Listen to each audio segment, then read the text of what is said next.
Welcome back to GlaspTalk. Today, we are excited to have Bobby Powers, a dedicated learner and teacher with a passion for leadership and personal development. And Bobby has spent over a decade managing teams, building onboarding and learning and development programs at various startups and SMBs. And he's also an avid reader and has read over 1,000 books in the last 15 years or so, and sharing his insights through writing and public speaking.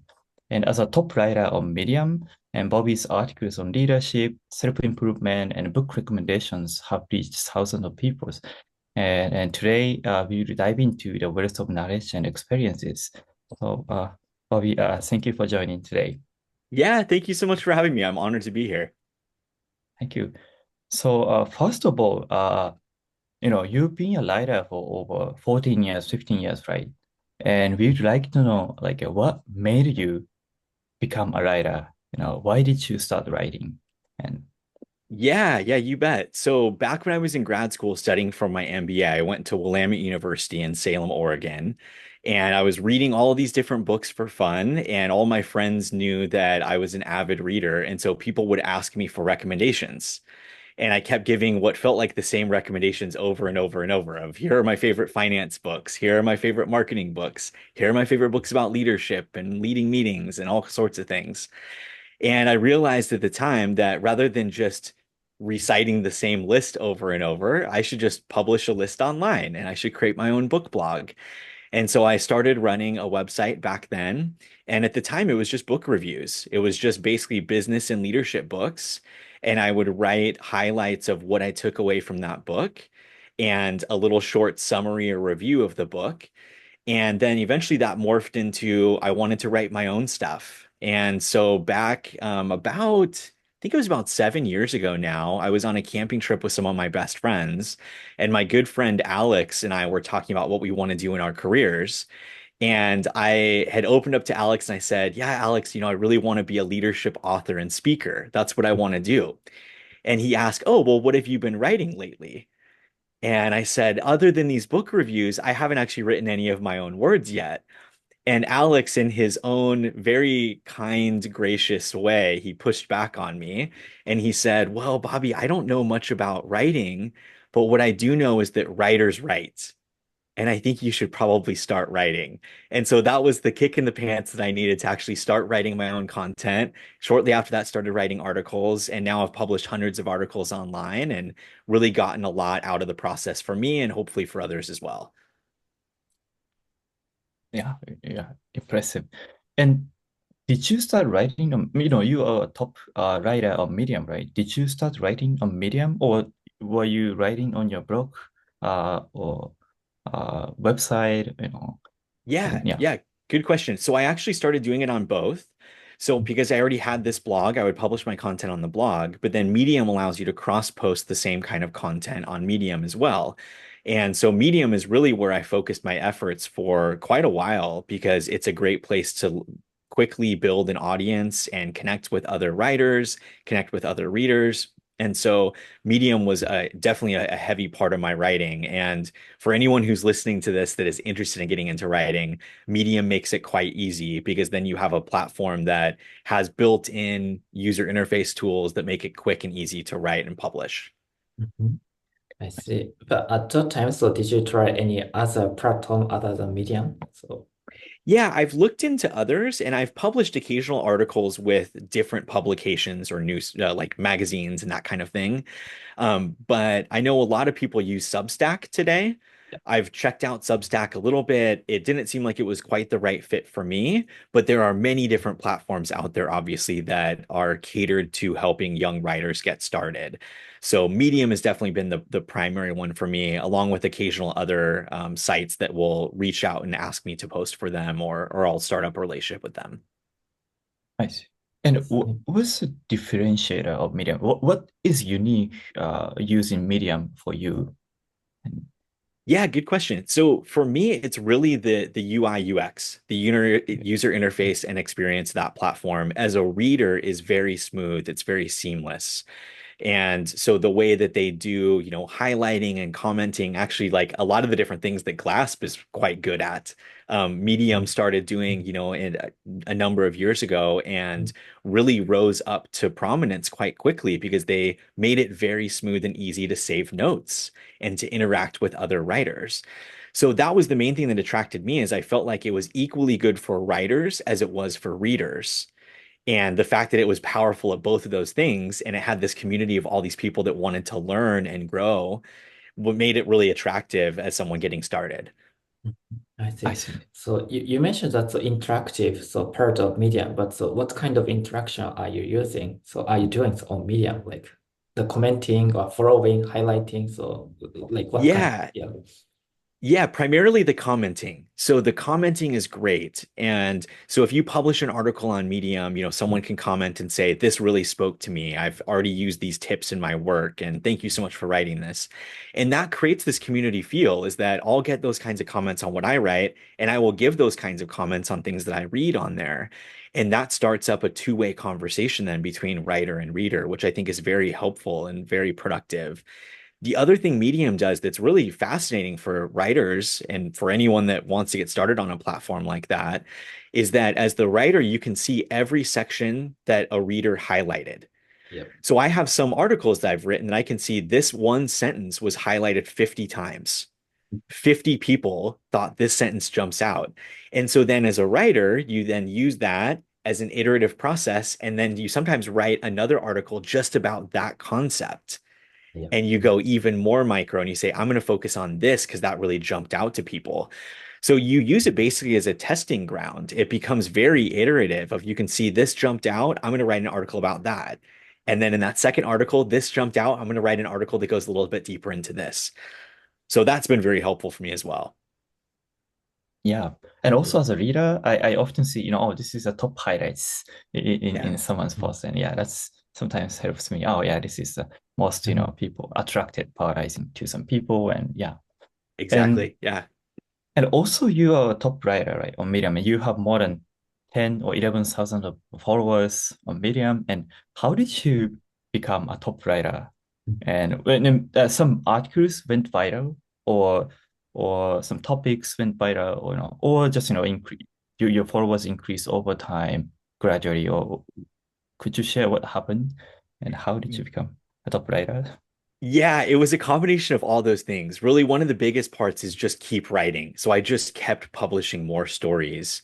And I think that's the biggest one is that so many people, myself included, when you start writing online, you think that it's going to be very quick for you to get in front of an audience and build all these people, but it takes a long time. I've been writing on Medium for about 6, 7 years now, and it took a very long time to get up to over 10,000 followers and build all of this community that we had talked about. But one of the other things is that I was able early on in my time writing with Medium to land a couple different publications that I worked with, and I was able to do featured series with them. So back early on, I did a series called Pro Tips, which was every article I would break down the top 13 tips from one of my favorite writers. And so I had articles that went mini viral, sort of from Stephen King or Malcolm Gladwell or Anne Lamott or these different authors that I really respected. And I would either watch their master classes or read their writing advice books. And then I would try to distill what I learned into 13 of their best tips and overlay my own stories and ideas and examples onto that. And so that featured series with this publication called The Writing Cooperative, one of the top publications on Medium, that featured series did really well. And I'm really thankful to them for taking a shot on me as a newer author and really thankful to everybody who engaged in any of the different stories that I wrote on there. Wow, that sounds really interesting. I would love to check them out later. But yeah. And also I see you are accepted into the Medium Creator Fellowship, right? For August to October 2021. Does that help you become a good writer, or to write something, like engaging?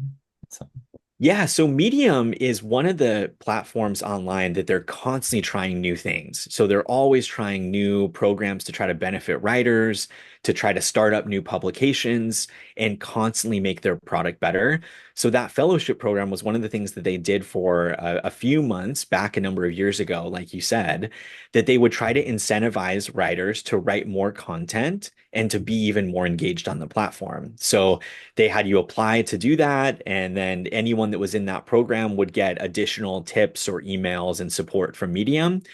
But it was a way for them to also financially reward those authors for just spending more time publishing the stories that they thought readers would want to know about. So yeah, I'm thankful to have been able to get into that, and really just Medium as a whole has been a great springboard for me in developing myself as a writer and trying to learn more. I see. Mhm. And in general, because it seems like you're covering many topics, and in general, how do you come up with the idea to write on? I mean, you are writing book reviews. It's Yeah. you know it's the basic your core like writing topics, but other ideas like like hobby rules or and so on. And I did your being over doing or something like that. How did you come Yeah. up with these ideas? Great ideas.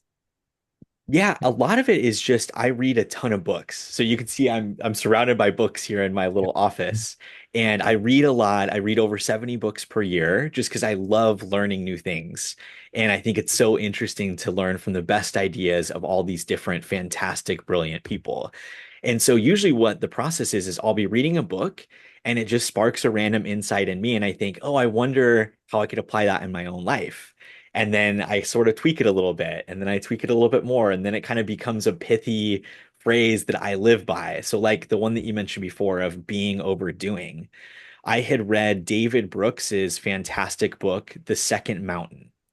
And The Second Mountain, just as a quick 30-second summary, is David Brooks, this journalist, he wrote saying that in all of our lives, we have two mountains that we climb. The first one is we try to be really good at our career. So you peak on that mountain, and it's the kind of one that you're successful, you're making money, and you're doing well in your whatever your job is. But then after you hit the top of that mountain, you oftentimes see there's something more fulfilling out there that I'm missing. I want to give back. I want to help other people out. And that's the second mountain, is the second mountain is essentially giving to other people. And so I read this book from David Brooks and I thought, that's a great concept. I want to try to live by that more. And I tweaked it and put it into my own language, which was being overdoing. So I think all of us are focused on doing, doing, doing, doing. We're focused on being productive and getting done projects and going to meetings and getting all this stuff out the door. Doing is important, but being is way more significant. So being is what kind of person are you? Who do you want to be in the world? How do you want to show up to the friends, family, and significant others around you? And so to me, this concept of being overdoing really stuck out to me. And it was sort of a tweak on the David Brooks concept. And it was a way that helped me remember it a little bit better. So then I started to write about that. And thankfully, that was one of the articles that ended up catching on with a lot of people online. I see. And also, regarding the two mountains, and these there are two favorite my favorite quotes. Sharing is caring, and also knowledge is power. Then by Yeah. combining sharing knowledge is empowering others, right? I love this Yeah. concept, and yeah, I love the second mountain, giving it back to other people, society, community, and so on. Yeah, I love what you said too, because those two simple phrases, like you said, when they're wedded together, it's so powerful. It that like you could build a life on those two phrases of building knowledge, sharing that knowledge with other people. And I think it's so cool what Glasp has been able to build to help people do that. So any tools that allow people to build knowledge and share knowledge, I'm forever indebted to. Thank you. thank you so Yeah, much. thank you so much. So you are writing a lot of concepts or like ideas, but so where do you keep ideas to write the next? Like Yeah, any there's tool? Yeah, yeah. Yeah, there's two primary ways I do it. So one is physical and one is digital.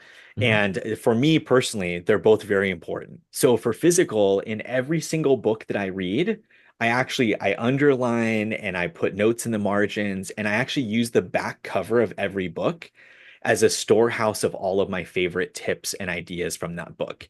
So actually let me grab an example here and we'll see if we can just show people what this looks like.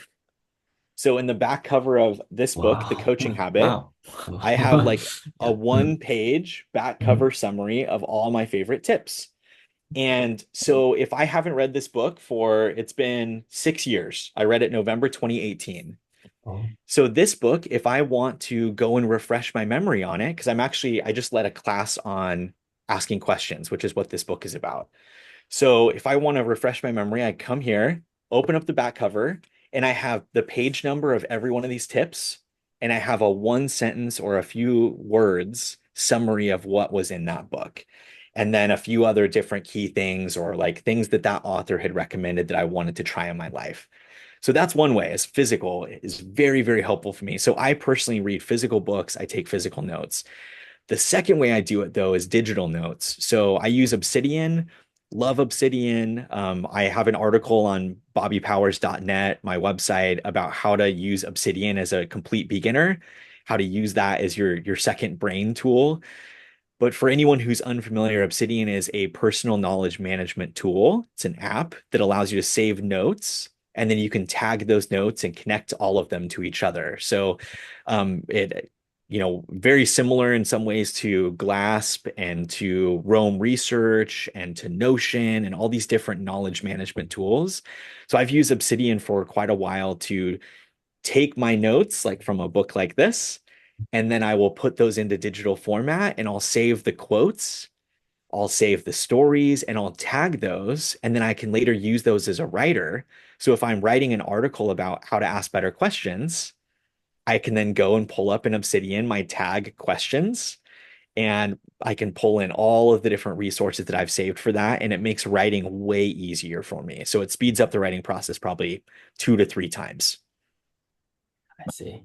I like it. So I think so the like back cover concept or back cover idea to keep your memory. So from is like your like pinned article on Medium, right? So use this simple technique so to get more out of every book you read, right? Exactly. Oh, It's that okay. story. Yep. Thank you. Yeah, I like it. So and so you mentioned that I mean, so do you read Kindle books or only physical books? I only read physical. So I'm Oh, a little okay. bit weird in that way. Mhm. So Mhm. I actually tried reading digital books years ago when Mhm. Barnes& and Noble came out with the Nook. I was a big Barnes& and Noble fan, and so I went and bought a Nook Color, spent $250, $300 or whatever it was on it. And I started reading on the Nook Color. And then as I was talking to friends about what I had just read on my Nook, I realized I didn't remember. I didn't remember any of the Oh, things that I had just read, even if it was okay. like 1 week prior. And so for me personally, the e-reader just didn't work. And I Mhm. wanted something more physical that I could actually take physical notes. But I also wanted the power of digital search. Mhm. And so this kind of helps me pair both, as I have the physical notes in the physical book, in the back cover, and the margin notes. But then I can save the best ones into a tool like Obsidian, and now it's searchable, and I can find that really easily. So you after you read a book, so and taking a back cover note, then so you put it in all the things on Obsidian as well. Yeah, I'll put Okay. all of the Mhm. best notes in Obsidian. So I might have like Okay. in the back cover of any book like this, there might be 30 some notes. Mhm. So I'll usually put anything that's that type of high level note. Those are the things that go into Obsidian, along with my favorite quotes from that book. I So it see. takes a little bit of time to do, but it's helpful because it also helps me refresh my memory on that content. Oh yeah. Is maybe a week after I finish the book, I'll go and I'll write those notes up. I see. Makes sense. Yeah, because like many people read physical books, so and they yeah, some people take notes, but it's not like online, so they cannot search which books it's from, like and I remember the concept, but I don't remember so which book it's from. Right. So yeah, in that habit, like putting all the concept or ideas on Obsidian is pretty good. So and so you mentioned that so you have tried so Obsidian, Rome Research, and Notion, but what made you choose Obsidian from those three? Yeah, Mm. so I did a lot of initial research on those three. Mm. I didn't try each one of those tools robustly. I just basically did research online and read about how people are using them. One of the keys for me is that Obsidian saves all of their notes in standard format markdown files that are like basic text files. And I don't want to be wedded to one specific platform. Like some of my friends have used Evernote for years. Evernote has a custom file type that if you ever want to leave Evernote, you're screwed. You can't leave Evernote. You're basically handcuffed to them forever because it's a custom file type. But I wanted to use Markdown files or something that was like more global, standard file type that then I could take those with me if I ever want to go to a different platform later. And so that was one big deciding factor. I also really liked the entire like interface and the usability of Obsidian. It felt like, I don't know, like a dev writing code almost is kind of sort of what it looks like. And I'm not a dev, but I just that concept appealed to me of being able to like see these notes in that format and be able to like tag and connect them to each other in a really integrated way. I I see. see. Yes. And I love the concept, marginalia you're using, daily notes Mhm. and so on. By the way, so and then how do you keep the books you want to read next? Do you use Goodreads, some or Obsidian? And Yeah, Goodreads is the main tool I use. And I've tried a lot of different tools over the years. I've tried a bunch of different custom apps and stuff in the past, but I could never find one that quite did what I needed. So Goodreads is the closest fit for me. What I've done in Goodreads, though, is I made it a little bit specific for my use case. So Goodreads has a to be read list, which for me is hundreds and hundreds of books. And there's only a small fraction of those books that I actually plan to read soon, or I want to go buy a copy soon. So I actually have different tags. There's not only to be read, but I have a custom tag I created called to buy. And then I have it, and that has maybe 200 books in it. And I have a custom tag to buy soon, which I keep at maximum of 30 Mhm. books. Okay. So for someone like me that like I read a lot, this is my biggest habit in the world. I needed to come up with a way to be able to take the 600 some odd books that I want to read and filter that down even more and say, what is most important now? What do I need to read based on what I'm going through in life in the next few months? Interesting. Yeah. I have a and lot of like, want to read, in my like, book read or like Japanese, version of book read. It's Yeah. never finished, right? So it's Oh, I so, know. yeah. Yeah. Yeah, So, if we so ever finish our books list, I'm sure we will probably be dead someday. So yeah, I know. I yeah, know. Yeah, you mentioned that so there, you have like custom tags. So yeah, to buy soon or something like that. But so do you have any advice on making filters? So yeah, to read next. So what is the yeah, criteria? that is such a good question. I honestly still struggle with that. One Mhm. of the filters decided to do this year is there are so many books that sound interesting. There's so much stuff out there that I want to read, and I'm sure you both have this problem. And so I figured, you know what? It's so hard to decide. I'm going to come up with a theme to guide my reading this year. And so this year, my theme is I'm reading about the past and I'm reading about the future. So the past and the future. What I mean by that is I'm reading a lot of biographies, a lot of history books, and then also things about AI. And I want to read more about nanotechnology. I want to read about what's coming in the future.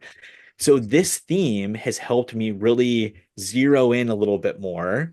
So I'm reading all of these different books that are informing my understanding of the world and how we got here. Like right now, I'm reading a book about the American war in Vietnam and the extreme injustices that America committed in Vietnam while we were there. And it's a very sad book. It's a very moving book. It's a book that I wish we didn't do all of this horrible stuff, but it's fascinating to read because it's part of our history and it's something we have to own up to. And that book is called Kill Anything That Moves. And it was a book I had heard of before, but I thought that's about the past and the future. It's a book that makes sense for me to read now. I want to learn a little bit more about this war that I don't really understand. So that has helped me zero in. So for any of you looking for a way to figure out what do I read next, I'd say come up with some kind of theme and read about a topic specifically. Um, the author Ryan Holiday that I follow, I've followed his work for years. I actually saw some of his articles were recently read by one or both of you on Glasp as well. Yeah. Um, so Ryan Holiday talks about the idea of swarming a topic. That if you want to learn about a topic, let's say it's the Civil War, so another like past historical topic, read as many books as you can for a couple months about the Civil War. Read novels, read historical books, read biographies, read people's journals, swarm the topic from all these different perspectives. And I think that's a really interesting way to approach it. And so I'm sort of doing my own version of that in my reading now. I see. And do you do book club? I mean, to polish your ideas or to get more out of the books you read, or exchanging ideas with other readers or writers. I do, yeah. So I have a few different book clubs I've been in through the years. The longest tenured one I'm in is a group of us that it's about half dozen of us that we meet about once a month. And it started at an old company that I had worked at. We all were coworkers there, and we've been now meeting for years, even since we all left the company. So there's only one person there that's still at the company, but our book club continues on, and we each change, we rotate who's doing book recommendations. And so it's sometimes fiction, sometimes nonfiction. It's just whatever is the pick of the group and that person that's in charge that month. So that's one group I'm in. I also have a book club that I'm in at work right now that we meet quarterly at my new company. And then I have a friend, my buddy Thad. He and I meet frequently and we talk about what we're reading as well. So he and I right now are reading a book called The Power Broker, about a guy named Robert Moses that helped build a lot of the landmarks and infrastructure of New York City. So Thad and I will meet occasionally to talk about different books like that, and we just choose one new one each time we finish. I see. And also, when you're reading or also when you write something, and nowadays, people are using ChatGPT or AI LLMs. And have you used AI for brainstorming or to understand more about the book or writing, in your workflow and yeah, Yeah, I haven't used it too much for anything with writing or reading. I'm a little bit leery of the tool for writing because it's replacing so many different, or it's doing a bad job trying to replace people's jobs with writing. That there's different articles, for instance, on Medium that have been shut down because they were written by a language model tool. But I have used it for different practical things like planning a trip to Paris with my wife.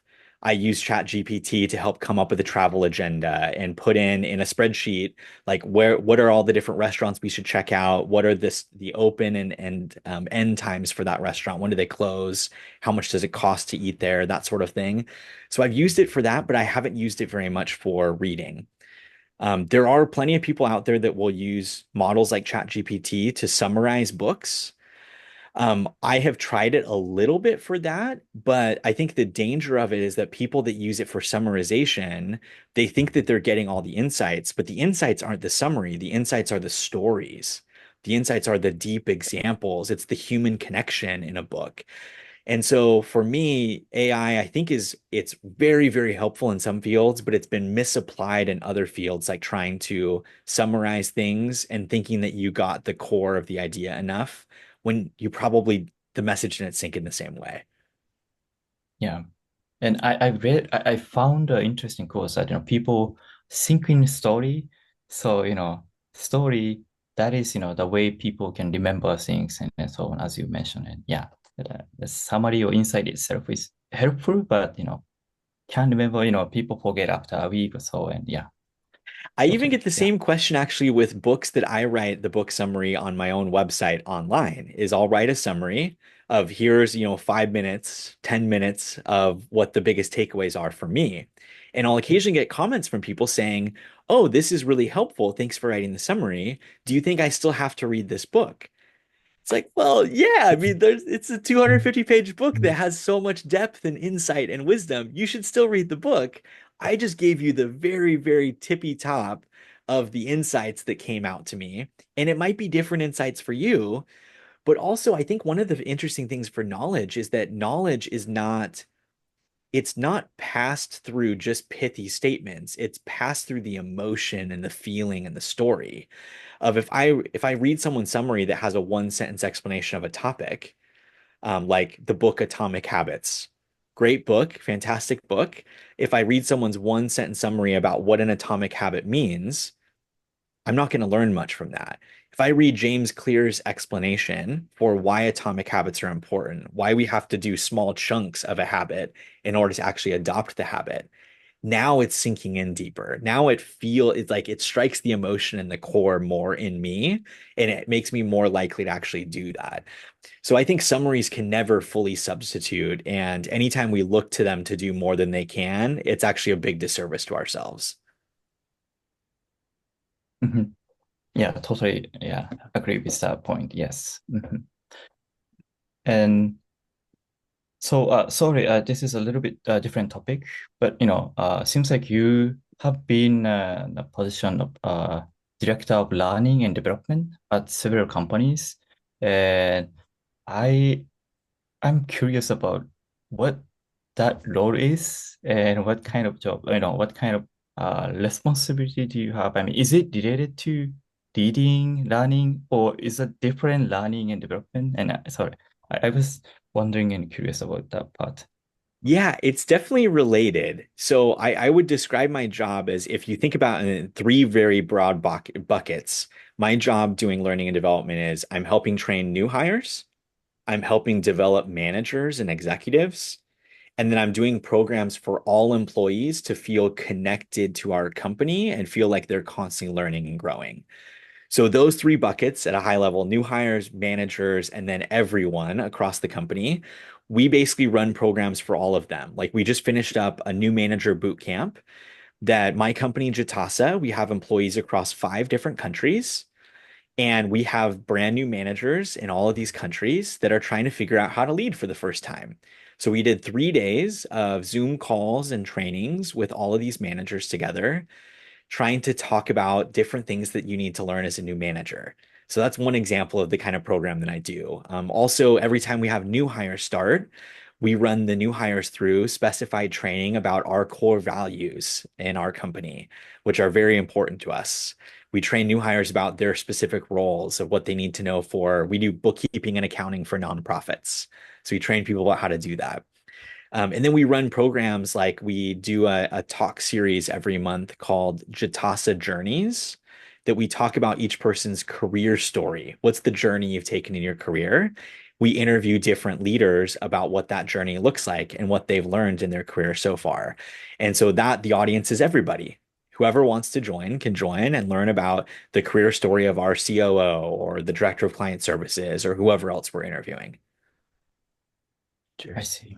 Yeah, I see. So is it common for like companies having like L&D like roles? So yeah, because I have never so talked to people or like people in a person doing that roles. So yeah, you are the first one. So just curious, like is it common thing? Yeah, it's Yeah. becoming quite a bit more common. So I would say 15 years ago, the role didn't exist in many companies. Okay. And in the last 10, 15 years, more and more companies have seen the need for it. They've seen the need for it for a few reasons. One is that a lot of employees, if they don't feel they're growing, they leave the company. And so if you're not investing in these people and they don't know that you're trying to create a career path for them, they go somewhere else that they are being invested in. And so more companies, especially a lot of like newer, fast-paced tech companies, that's where it's been very common to have L&D roles. Those companies realize, let's get in front of it, let's be proactive, and we'll hire someone that can focus on the needs of those employees and train, develop, and coach them in a little bit better way. So I'm glad that it exists, but just like you were saying, Kay, it's the type of thing that years Mm, ago I had no mm, idea that this was even a role. mhm. And it took me a long time to realize that there are people doing L&D. Yeah, yeah, yeah. Is it related to HR or like is It it? is, Okay, yeah. okay. So normally Mm, it sits mm, within HR in most companies. okay. So Mm, yeah, HR was a position I never ever thought I'd want to be in. I like past companies I had worked years ago, I thought I could see myself in any role except HR because it just seemed like it was in many companies it was like compliance, legal stuff, protecting the company. It just felt not very people forward, which is kind of ironic.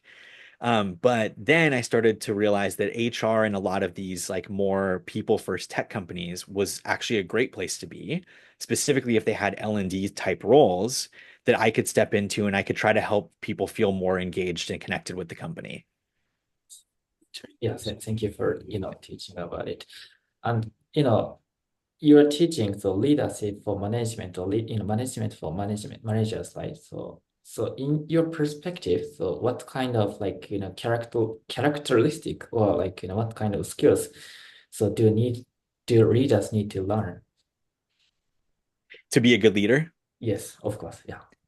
Yeah, so there's unfortunately so many things, right? There are a lot Of of different course. things. Yeah. If I Yeah. was to whittle it down to a few, I think one of the biggest things is that you would exhibit confident humility.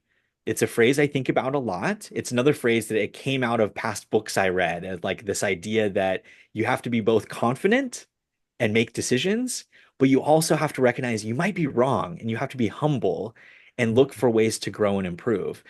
And so I think that's one of the biggest traits that managers of all sizes, any past tenure of manager needs to be good at is confidently humble. So you basically make decisions in your areas of strength. And if you have an area that you feel weak or you feel like you don't know enough, rather than just blindly making a decision and exposing your people to a bad decision, ask questions. Ask your team, what do you think we should do? I don't know a good answer to this. What do you think? And so I think that balance of the two, confidence and humility, is really, really important. So that's one of the biggest things I would say. I would also say courage. So managers have to speak up and they have to say the unpopular thing.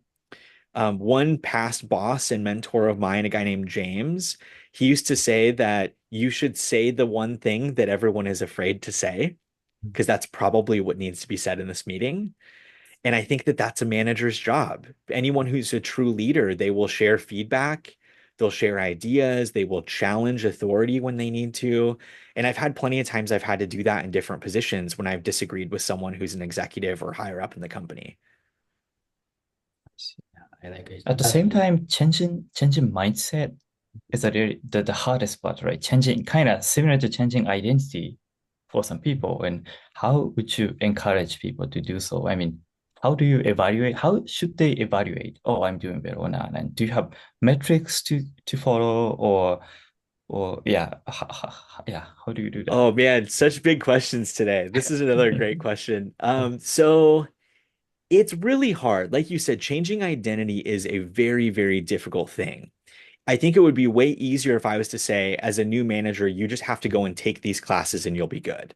Unfortunately, it's not like that, right? Like a lot of it is core heart skills. It's becoming a better person, becoming someone that other people want to actually follow. I think that kind of change can only happen if you're actually getting feedback from other people and you're open and receptive to that feedback. So one of the things I always coach our managers to do, regardless of whether they just became a manager or they've been managing for a long time, is in your one-on-ones, ask your people for feedback. You're probably giving them feedback, but you should also be receiving feedback. And so ask, what can I do differently as your manager? And how do you feel I could improve in the way I'm leading our team? So those types of questions, if you open up your heart enough to actually hear what somebody's saying, I think that can pierce through and that can change you in a different way. But yeah, it's a tough thing for sure. I don't think there's any silver bullet for it. There's a phrase from I think it was a movie I watched a long time ago. It's there's no silver bullet. We're going to have to use a lot of lead bullets. We have to use a lot of these small little changes because there's no one big quick change. And so I think for new leaders, it's asking feedback, it's reading books, it's personal development, and it's looking for ways that you can open up yourself a little bit to be more open to coaching and changing who you are and how you lead. Yeah, definitely. And I know some people more like take things personally, like, responsive and to defense themselves. If they get feedback, oh, seems like, it's personal. I gotta defense myself. And yeah, but yeah, need to change that part and gradually. And yeah, that's Yeah, and yeah, I have interesting. trouble with that too, even to this day. If I get feedback from someone, my gut reaction sometimes is to be defensive. And so what I try to remind myself and what I try to remind our managers is whenever you get feedback, the first thing out of your mouth should be thank you. Yes. It's very Yeah. simple, right? Mhm. Very, very simple, easy tip. But what I've noticed is that by saying thank you, it actually calms you down a little bit because it puts you in the headspace of being grateful that this person had the courage to share. And I'll sometimes even say that. I'll say, even if I don't agree with maybe some aspects of this and we can figure out what the best solution is, I am so thankful you told me because I know it takes a lot of courage to say that. And so thank you for doing this. Now let's try to figure out how do we make this better. And I think one other key with that is that anytime you get feedback from somebody, that you're trying to basically sit on the same side of the table with them to solve the problem rather than looking at them as an opponent of yours. That like this person sharing feedback, this person sharing ideas, they're not the enemy. They're actually on your side. They're trying to help out. They want to make you better. And that's a great, powerful thing. Yes, thank you. Thank you so much. Yeah. Yes. Yeah. Yeah. Thanks. I like it. And so do you have any like book recommendations for like first time or second time startup like co-founders? If you I'm have, asking. yeah, You yeah. definitely are not asking from personal experience, are you? Yeah. I want to read something, yeah. So one of the best books I found is actually a book called Startup CEO. Okay, The startup author C. name, I think, is Matt Blumberg, if I'm remembering right. Startup CEO. It's essentially like a book that every chapter is about a different element that you need to know as someone founding a company. It's everything from the legal forms you have to fill out, the way you should think about hiring employees, when and how to create your own core values and your company norms, how to create an employee handbook, how to find product market fit. It's like all of these different things, everything from operations to HR to legal and compliance stuff. So that book I've recommended to past friends of mine who've started companies and they found it really helpful. So that's one of the ones I would start with. You mentioned Matt Bloomberg, right? Yeah, Matt Blumberg, I Okay, believe. okay. I think, yeah, I Yeah. discovered it. Yeah, at the same time, sorry, this is a random question, but Yeah. Kay has read 4,000 books in his life, and I've read, I think, yes, not much, but every time I read books, and I kind of energized me and motivated me, and I thought I learned a lot from the books. But when in reality, when goes back to work, and then I can't apply what I learned, Yeah. meaning if you can't apply, meaning do I really learn? And how do you change? How do you fill in this gap? And do you have any advice to? I mean, things I learned to things I can apply, and Yeah. There's a big gap between those two, or there can be, right? So that's actually one of the ways that the back cover comes in for me, is that in the back cover of a book, I will often have a section that I say what I want to do differently with this information, some version of that phrase. And I have a bullet pointed list of the different things I want to try. And so I think it's one of the things where the faster you can apply one thing from that book, the more likely that book will actually bleed into you and what you're doing. And so I normally in the back of these different nonfiction books specifically, I'll have a list and it'll be everything from like try doing this in the next meeting that I lead, or ask this kind of question in a retrospective with the team when we're looking back on a project we finished. Or it might be like launch this project. I read about a project in this book and I want to launch a similar project in my company and see how it goes. So usually when I'm reading with a lens for what can I apply today? What can I apply tomorrow? And I think reading with that lens and then putting the notes in the back, it helps you hold yourself a little bit more accountable that this isn't just a good hypothetical idea. This is a tactic I actually am going to apply in my tool belt today. yeah, I think it's really helpful. Yeah, advice, and yeah, thank you for that. And since our audience are like aspiring writers and avid readers, and do you have some advice to those people who start writing something like you become a top writer on Medium and so on, and like what kind of habit or rules to make their life more effective, to work effective and so on. Do you have some advice on that? Yeah, what I would start with is what advice my friend Alex shared with me that I mentioned at the start of writers write. That's the biggest impediment for most aspiring authors is that they think they have to have all this knowledge before they get started. And I would say you don't need to have knowledge before you get started. You should just start writing today, whatever it is you're passionate about, whatever it is you want to write about, just start writing. And I would also encourage you to start publishing. So it's really, really scary the first time to hit the publish button. Like I remember my first Medium story, which was not a great story, but it doesn't matter. That first Medium story, I was almost like shaky hitting the publish button because it felt really scary to do that. And I had one of my best friends read over the story. I had, I think my wife or somebody read over the story, and I was so nervous. So I would say actually write, actually publish. But then another component of it would be you have to give yourself a lot of tolerance and grace that you're going to make mistakes. So I've heard the advice from people before, and I think it's fantastic advice that if what you're writing today doesn't disgust you 2 years from now, you're not growing fast enough. So what you write today should not be very good when you look back on it 2 years from now, because you should be getting better and better and better every day, every year. And so I actually write with that lens. I think, you know what? I may not be proud of the story a year from now, but I'm proud of it today. This is the best story I can write today. And so I'm going to actually publish it today. And then when I look back at it a year from now, I think, oh, I would have written that a little bit differently.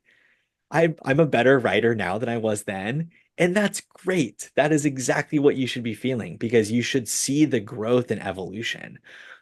So I think that's one of the biggest things. And then also there's a really good book out there called Steal Like an Artist by Austin Kleon. Very short little book. It's like a little square book. It's maybe 150 pages.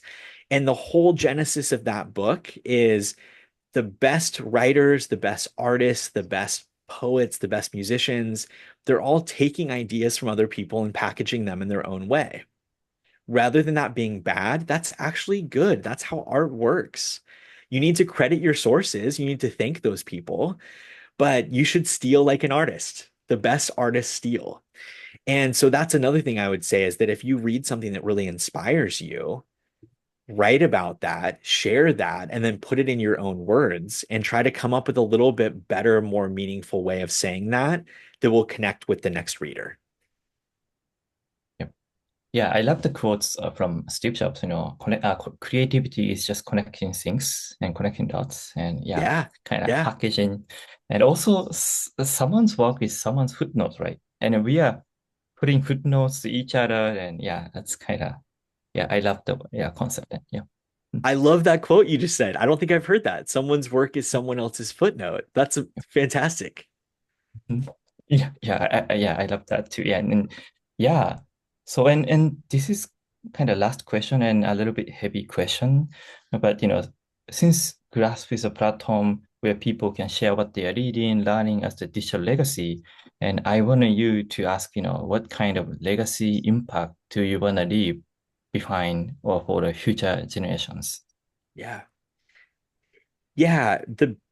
The best answer I have to that would be I want to help people become better leaders, learners, and communicators. So that's actually a commitment that I have on my blog. So on bobbypowers.net, I write that these are stories, these are articles for people that want to be leaders, learners, and communicators. So if I were to leave any legacy, I would want it to be that by reading what I've published, there are more leaders out there in the world, even just one more leader out in the world. There are better communicators out there in the world. There are people that can do these things in a slightly better way than they could before. So that would be the biggest answer to that question. The other way that I would like to impact people is I think it's really, really important for people to be focused on not someone else's definition of success, but your own definition. Write your own path, write your own what makes sense to you. And when I think about this topic, I think about there was a young college student named Sean that I was coaching, I was mentoring back years ago. And Sean was trying to decide between all of these different career paths that sounded really interesting and exciting. He was deciding if he wanted to go to grad school, if he wanted to jump into, he had an internship opportunity with this company that partnered with Starbucks, was like a close partner of theirs. And then he was thinking he could go back to his home country in Africa and he could help start a business in Africa with some of his friends that he had grown up with. He was trying to decide between all these different things. And he said, what's the best path? And he and I talked through that and had a really good, rich discussion about legacy and success and what do you want to do with your life. And what he ended up landing on, and what we kind of landed on together in this conversation, is that success isn't one box to check. Success is not a role, it's not a title. Like I used to think I want to be a CEO someday. Horrible goal. I don't think anyone's goal should be, I just want to be a CEO arbitrarily. Better goal is, how do you want to impact the world? How do you want to help people out? And so rather than aspiring for a position, I realized I want to actually aspire for a life impact goal. What impact do I want my life to have on other people? So for me, it's help people become leaders, learners, and communicators. For Sean, it was something a little bit different. For each one of you two, it's something a little bit different. But I think we have to be crystal clear on what that is. Like, why are we on the planet? What are we here for? And it's not to make money. It's not to, arbitrarily be a CEO or climb up some career ladder. Dump the career ladder, focus on something that's actually meaningful. Really, really beautiful and yeah, insightful advice and thank you. Yeah. Thanks. And yeah, and thank you for joining today's talk. And we really enjoyed the conversation. Thank you. Yeah, I did too. Yeah, it was great to spend time with you both. Thank you again for having me. Thank you. Thank you so much. Yeah. Yeah.